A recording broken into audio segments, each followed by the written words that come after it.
नमस्कार, स्वागत आप सभी का इंडिया फर्स्ट न्यूज के खास प्रोग्राम एस्ट्रोलॉजी फर्स्ट में। दोस्तों, एक बार फिर आपका दोस्त आशुतोष हाजिर हो चुका है ज्योतिष गणनाओं के रहस्यमय संसार से एक नई गणना को लेकर। और हमेशा की तरह आप सभी के साथ मौजूद हैं विश्व प्रसिद्ध ज्योतिषाचार्य आचार्य राजेश जी। आचार्य जी, आपका बहुत बहुत स्वागत है। धन्यवाद आशु भाई।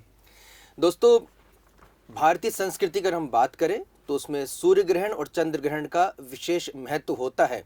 इनकी संख्याओं का भी विशेष महत्व होता है और आने वाले समय में विश्व में क्या कुछ घटित होने वाला है उसका काफ़ी कुछ आंकलन सूर्य ग्रहण से किया जा सकता है। भारतीय ज्योतिष गणना भी कहीं ना कहीं सूर्य ग्रहण और चंद्र ग्रहण को बेहद करीब से देखती आ रही है और उसका बरसों से गहन आंकलन भी करती आ रही है।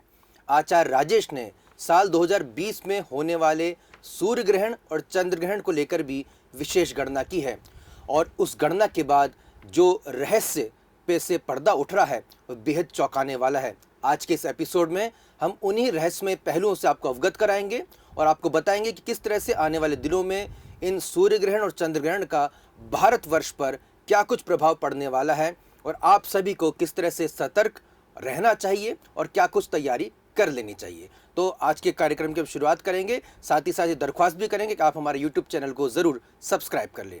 आचार्य जी, इस बार साल 2020 में कितने सूर्य ग्रहण और कितने चंद्र ग्रहण पड़ रहे हैं और ये किस तरह से किन मायनों में अलग है और साल 2020 को किस लिए विशेष बना रहा है? विशेष इसलिए बना रहा है कि इसमें तो 6 ग्रहण पड़ रहे हैं, 3 सूर्य हैं, 3 चंद्र हैं। और जब भी 3 ग्रहण से ऊपर कभी पड़ते हैं तो कुछ न कुछ परिवर्तन बहुत अच्छे प्रकृति में होते हैं। और इन ग्रहों के अभी 2020 की यदि हम गणना करें और 2020 को भारत से तुलना करें तो निश्चित रूप से ये ग्रहण प्रथम दृष्टया तो नुकसानदायक दिखते हैं, इकोनॉमिक स्थिति को कमज़ोर करते हैं, इस प्रकार की महामारी को लेकर आते हैं। लेकिन इनके अंदर यदि गहनता के साथ अध्ययन किया जाए तो ये सब भारत के भविष्य को चमकाने वाले हैं। क्योंकि मैंने जो ग्रहणों का रीडिंग किया है ये प्रथम विश्व युद्ध के टाइम पर 1914 से 1918 तक ये प्रथम विश्व युद्ध चला। 1914 में भी ऐसे ही 6 ग्रहण पड़े। तो उन ग्रहणों का प्रभाव भी ये हुआ कि एक महामारी के रूप में भी सामने आई। भारत के सैनिक ब्रिटेन की तरफ से लड़े भी और आखिर मारे भी गए। और फिर ये भी हुआ कि ब्रिटेन ने प्रत्युत्तर में हमें धन्यवाद भी नहीं दिया, अपितु जलियांवाला बाग का हत्याकांड और उसने करा दिए। तो ये स्थिति उस समय बनी। लेकिन भारत का परचम उस समय शुरू हो चुका था लहराना। द्वितीय विश्व युद्ध हुआ। द्वितीय विश्व युद्ध 1939 में 39 में विश्व युद्ध हुआ। ये भी 4-5 साल चला, 1945 साल तक चला है, 6 साल तक चला है। उसमें भी ऐसे 6 ग्रहणों का योग बना। वहाँ भी फिर ऐसी स्थिति बनी और उस समय में भी भारत के सैनिक ब्रिटेन की तरफ से लड़े। लेकिन कहीं ना कहीं भारत के सैनिकों की पूरी दुनिया में धाक जमना शुरू हुई। ब्रिटेन ने उसके लिए भी हमें बहुत ज़्यादा पारितोषिक नहीं दिया है, एक कुछ लोगों को सम्मान दिया। ये एक अलग है कि इंडिया गेट उन्होंने बनवाया उन सैनिकों के लिए जो ब्रिटेन की तरफ से मारे गए थे। तो ये एक वहाँ पर था। लेकिन फिर भी उस गुलामी से हम निकल कर हमारे सैनिकों को इतना सम्मान दिला चुके कि उनके लिए गेट बनाया गया, तो वहाँ हम पहुँचे। तो ऐसे यदि मैं रीडिंग कर रहा हूँ तो उन रीडिंगों से मुझे ये दिखता है कि 1920 में भी हमने रीडिंग किया, 1953 का भी मैंने रीडिंग किया, 1971 का भी किया, 1982 का भी किया और 92 2000 का भी किया।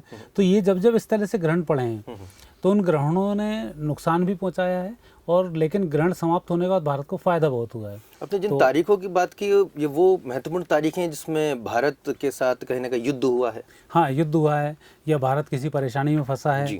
जैसा अभी ये है ना 5 जून 21 जून 5 जून को ग्रहण पड़ेगा। इस बार के जो ग्रहण की बड़ी विशेषता है, जैसे 10 फरवरी का ग्रहण था, मिथुन राशि पर था।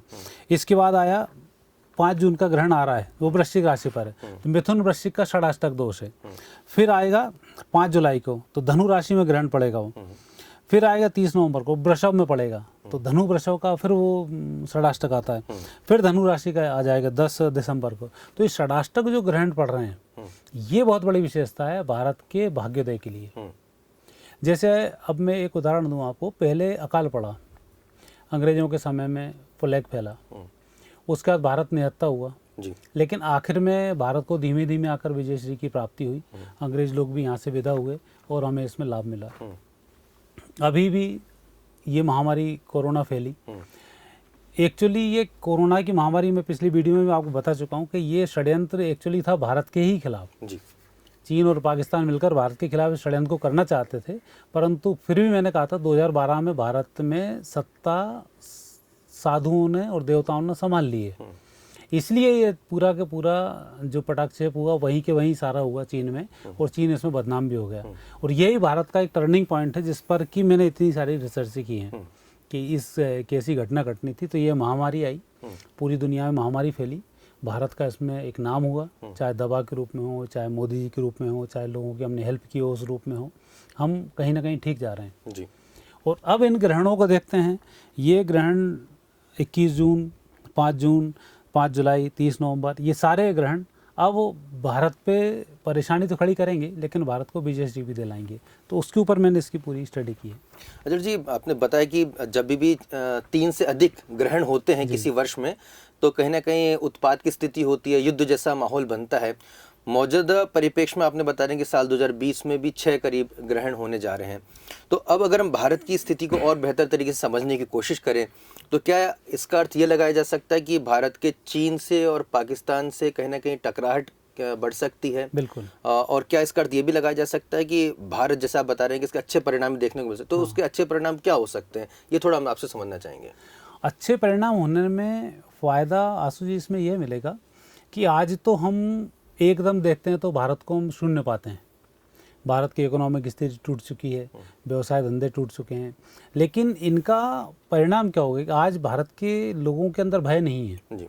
दुनिया में लोगों के अंदर भय व्याप्त है, लोग कई डिप्रेशन में जा चुके हैं। बड़ी बीबीसी का की पोजीशन अभी है, यदि आप इसका बहुत माइन्यूटली अध्ययन करेंगे तो पूरी दुनिया में लोग नाना प्रकार के तनाव में ग्रसित हैं, लेकिन भारत के अंदर वो ग्रस्त नहीं आया है। इसका मतलब कहीं ना कहीं भगवत सत्ता आपके साथ में है जो आपको फल दे रही है।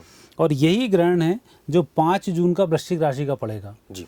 ये ग्रहण भारत के लिए बहुत महत्वपूर्ण होने वाला है, और 21 जून का जो ग्रहण पड़ेगा ये भी भारत के लिए बहुत महत्वपूर्ण होने वाला है। ये 2 ग्रहण ऐसे हैं कि इन ग्रहणों के बाद जो हमारे शत्रु देश हैं, तो हमारे शत्रु देश 2 ही हैं, एक पाकिस्तान है और दूसरा चीन है, तीसरा हमारा कोई शत्रु देश नहीं है। तो इन दोनों देशों में कहीं ना कहीं एक परेशानी आएगी और ये महामारी इन्हीं को ले डूबेगी और पूरी दुनिया इनके खिलाफ होगी। खिलाफ होने का फ़ायदा फिर इंडिया को मिलेगा। तो उनके जो उद्योग धंधे भी हमारे चौपट दिख रहे हैं, लेकिन ये उद्योग धंधे बढ़ना शुरू होंगे और धीमे धीमे करके इसमें लाभ मिलेगा। तो यहाँ के उद्योगपतियों को भी मैं तो यही कहना चाहूँगा कि आप कुछ नए कॉन्सेप्ट लाएं।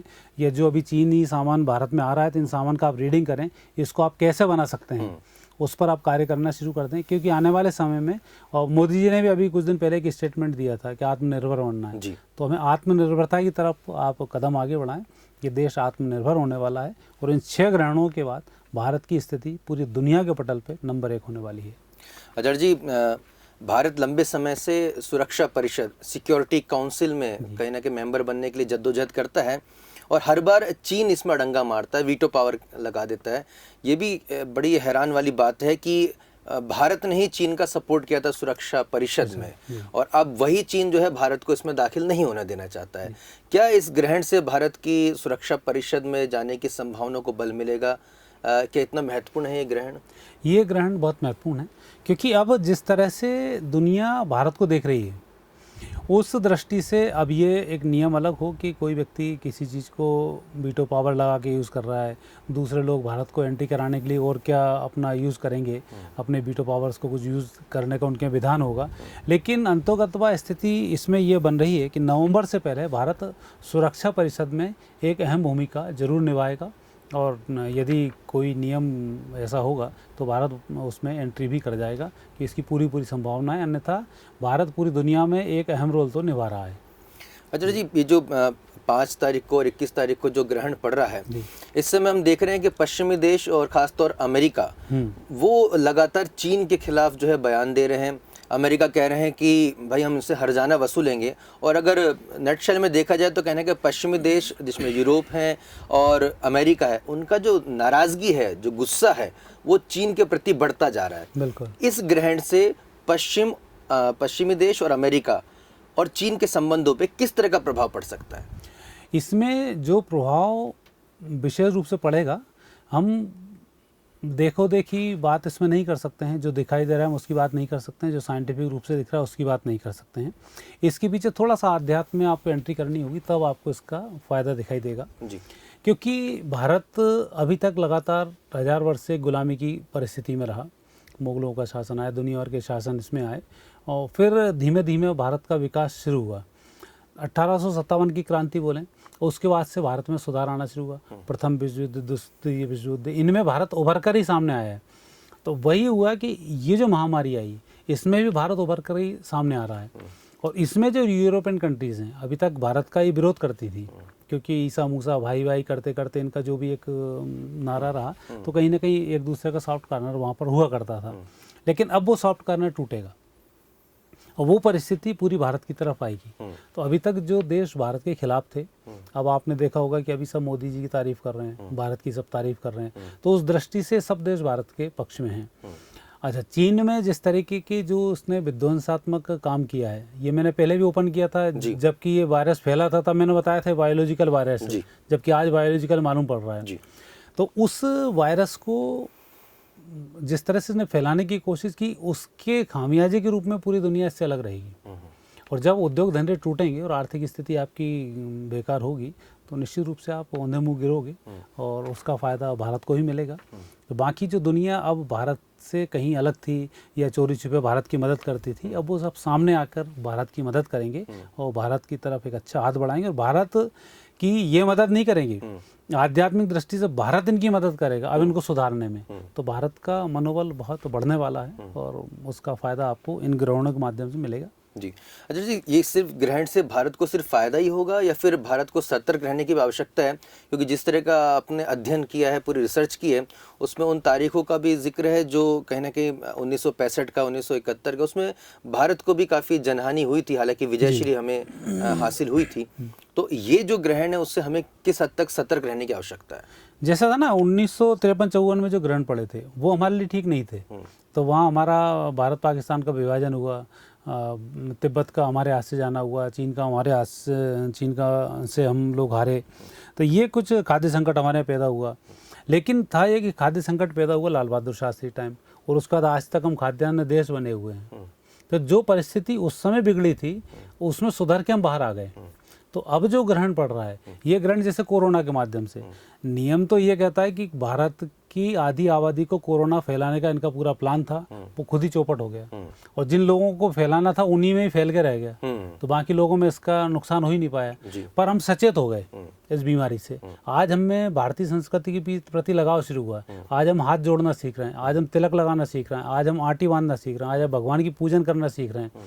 आपने रामायण देखा, आपने महाभारत देखा, आपने भागवत देखा, तो अब आपके अंदर वो सब क्यूरियोसिटी आ रही है। और ये देवत्व के लक्षण है कि जब आपके अंदर देवत्व पैदा होता है तो राक्षसी जो भाव होता है, जो आपके अंदर वृत्ति होती हैं, वो समापन हो जाती है। तो उस दृष्टि से भारत को तात्कालिक रूप से नुकसान है कि हम इकोनॉमिक रूप से धीरे धीरे बढ़ रहे थे, एकदम इकोनॉमिक स्थिति हमारी टूटी, और बहुत बड़ी जनसंख्या का देश है, तो यहाँ पैसे भी बहुत आवश्यकता होती है। तो उन सब चीज़ों का हमें सामना करना पड़ेगा। मतलब उसके लिए आपको मार्च 2021 तक का इंतजार करना होगा। मतलब मार्च 2021 तक आप मान के चलें कि आपको धन बचा कर भी रखना होगा, देश की मदद भी करनी होगी, आपको अपने अड़ोसी पड़ोसी की मदद भी करनी होगी, आपको स्वयं सुरक्षित भी रहना होगा। तो ये सब चीज़ें तो आपको करनी पड़ेंगी एक देशवासी होने के नाते और भारत के भविष्य को बनाने के नाते। पर कुदरत की ये बात करूं, जो ज्योतिषियों का कर्तव्य होता है उसकी मैं बात करूं, तो 2021 का जो मार्च है, 2021 की जो नवरात्रि है, हमारे लिए बहुत सुखद परिणाम लेकर आ रही है, उसमें कोई संदेह नहीं है। किस तरह का, अगर आप हिंट करना चाहें इस कार्यक्रम में, किस तरह के सुखद परिणाम भारत के लिए हैं आने वाले दिनों में? उसमें सबसे पहले देखो, अब मैं बताऊँ आपको, एक ग्रहण पड़ा था 1982 के आसपास, 82, 92, 2000, इस समय तक 4 ग्रहण पड़े हैं लगातार। खालिस्तान बना था, लिट्टों की समस्या पैदा हुई थी, 2 हमारे प्रधानमंत्री की हत्या हुई, अंडरवर्ल्ड ने पैर पसारे, फिर अंडरवर्ल्ड का सफाया हुआ। तो ये जो बेसिक समस्याएं थी, उन समस्याओं से मुक्ति हमें उस समय मिली। और अब जो समस्या है कि भारत के अंदर एक बेमनस्य फैलाया हुआ है। आप किसी धर्म की आड़ में आते हो और भारत के साथ बेमनस्य फैलाते हो, ये सब एक्सपोज अब हो चुके हैं। जितने जमाती थे सब एक्सपोज हो गए हैं, जितने भारत के खिलाफ चल रहे थे सब एक्सपोज हो चुके हैं। तो जो खालिस्तान और इन सब के साथ हुआ, अब वो इन लोगों के साथ होने वाला है। तो अब ये जो जमाती टाइप के जो लोग हैं, ये सब का सुपड़ा साफ होने वाला है बहुत जल्दी। और एक भारत के अंदर की जो शक्ति है वो अब जागृत होगी। साइंस से भी पूरा बढ़ चुका है, टेक्नोलॉजी पूरी आ चुकी है। तो भारतीय संस्कृति में जो जो चीज़ें हैं, हाथ मिलाना हुआ, नमस्कार करना हुआ, प्राणायाम करना हुआ, ये सब साइंटिफिक रूप से प्रूफ हो रहे हैं। तो इसके प्रूफ होते ही भारतीय संस्कृति बढ़ेगी, पहला। दूसरा, अभी वायरस खोजा नहीं है, लेकिन ये मैं गारंटीड था और हमने पहले एपिसोड में बोला भी है कि इसका वायरस भारत ही खोजेगा और वो खोजने वाला है। वैक्सीन उसका, हाँ, वायरस का वैक्सीन, तो वो भारत ही खोजेगा। साइंस के रूप में हम निश्चित रूप से बहुत अच्छी पोजीशन पे आने वाले हैं। मैं बार बार बोल रहा हूँ कि 2 साल में भारत ऐसे ऐसे चमत्कार की आविष्कार करेगा कि दुनिया देखकर इसमें दंग रह जाएगी, ये क्या होने वाला है। तो टेक्नोलॉजी में हम आगे बढ़ने वाले हैं। हमारे यहाँ बेरोजगारी है, हमारे यहाँ सारा कुछ है, पॉपुलेशन हमारे यहाँ ज़्यादा है, लेकिन हमारे यहाँ पूजन पाठ भी बहुत है। आदमी लक्ष्मी को पूजन करता है, विष्णु जी की पूजन करता है, शंकर भगवान की पूजन करता है, गणेश जी की पूजन करता है, देवी जी की पूजन करता है। इन पूजा का फल ये मिलता है कि आज हमारी आर्थिक स्थिति कमज़ोर कभी भी नहीं हुई। विष्णु जी के कारण हमारे यहाँ जो भी संकट आता है उससे हम दूर उबर जाते हैं। तो वो स्थिति अब इसमें उभरने वाली बन रही है। तो भारत कुल मिलाकर सभी क्षेत्रों में धीमे धीमे करके तरक्की करेगा। धीमे धीमे से मेरा मतलब नहीं बहुत ही स्लो है, ये सारा परिणाम आपको 2021 से पहले मिलेगा। तो यहाँ परेशानी है कि आज हमें अपने आप पर संघर्ष के लिए तैयार करना है और उस परिस्थिति से हमें बच के रहना है और सुनहरे भविष्य की हमें उम्मीद लगाकर सारे काम करना है। और चूँकि हमारा प्रधानमंत्री ऑर्डिनरी व्यक्ति नहीं है, लोग उसको भले ही कुछ भी बोलें, अब ज़्यादा बोलना इसलिए ठीक नहीं है कि ये प्रधानमंत्री ये काम कर ही रहे हैं, लोगों को दिख ही जाएगा। तो वो एक अद्वितीय शक्ति है इस ब्रह्मांड की, तो उनके राज में सफलता पूरी मिलेगी। जी, अक्सर लोगों को ग्रहण का नाम सुनते डर लगता था, भय लगता था और हमारे कहीं ना कहीं अवचेतन मन में भी एक अलग से ऐसा लगता था कि भाई ग्रहण आ रहा है तो डरना चाहिए। लेकिन आपसे चर्चा करने के बाद पता चल रहा है कि ये ग्रहण कम से कम भारतवर्ष के लिए एक नया जो है सूत्रपात करने जा रहा है। भले ही सूर्य को ग्रहण लगेगा, भले ही चंद्र को ग्रहण लगेगा, लेकिन भारत का जो आदित्य है वो आगे बढ़ेगा। ये कहीं ना कहीं सौर इशारा कर रहे हैं। आपने एक बहुत अच्छी समझाइश दी, मैं चाहूँगा दर्शकों को इसको अंडरलाइन ज़रूर करें कि आचार्य राजेश जी यहाँ पे लगातार कह रहे हैं कि अगर हमें अपने देश को आगे बढ़ाना है तो कहीं ना कहीं हमें हमारी जो पुरानी भारतीय संस्कृति है उसमें लौटना होगा। आपको जो कहा जा सकता है कि बहुत ज़्यादा पैसा खर्च करने की जो आदत होती है उस पर लगाम कसनी होगी, थोड़ा सा आपको कंट्रोल करके चलना होगा, क्योंकि आने वाला भविष्य भारतवर्ष के लिए है। पूरा विश्व भारत की ओर देख रहा है और इसके परिणाम निश्चित तौर पर दिखाई भी दे रहे हैं। हालांकि आचार्य जी ने तो पूरी गणना करके ही पूरा आपको बताया है, लेकिन अगर मैं एक सामान्य दृष्टा के तौर पे देखूं तो इस तरह के परिणाम अब दिखना शुरू हो गए हैं। और जमाती जैसे जो लोग हैं जो कोरोना फैला रहे हैं, इस तरह के जो विकृत मानसिकता के लोग हैं वो भी एक्सपोज हो रहे हैं, पूरी तरह से एक्सपोज हो रहे हैं। और अब कहीं ना कहीं अब जनता खुलकर उनके खिलाफ भी बोल रही है और अब बिल्कुल न्यायप्रिय हो रही है, जनता बिल्कुल न्यायप्रिय हो रही है। बिल्कुल, अब उनको जनता का जरा सा भी समझ नहीं आ रहा है। अभी देखो, आप झूठे लोग फल बेचते थे, कई सालों से बेच रहे हैं, लेकिन ये एक्सपोज हो गए, जनता को वो चीज़ समझ में आना शुरू हो गई। ये जमात के नाम पे क्या परोस रहे हैं, ये लोगों को कुछ नहीं था, लेकिन ये सब कुल मिला के ग्रहण के अंदर जो अंदर छिपे हुए तत्व होते हैं बाहर आ जाते हैं। राक्षस का राक्षसी भाव सामने आता है, देव का देवत्व सामने आता है, जो देश दुनिया के अंदर प्रकृति में चल रहा होता है वो सामने आना शुरू हो जाता है। तो इन ग्रहणों का यही ना, अंदर छिपी चीज़ बाहर आती है, तो वो बाहर आ रही है। तो भारतीय संस्कृति का भला वो परचम लहराने वाला है।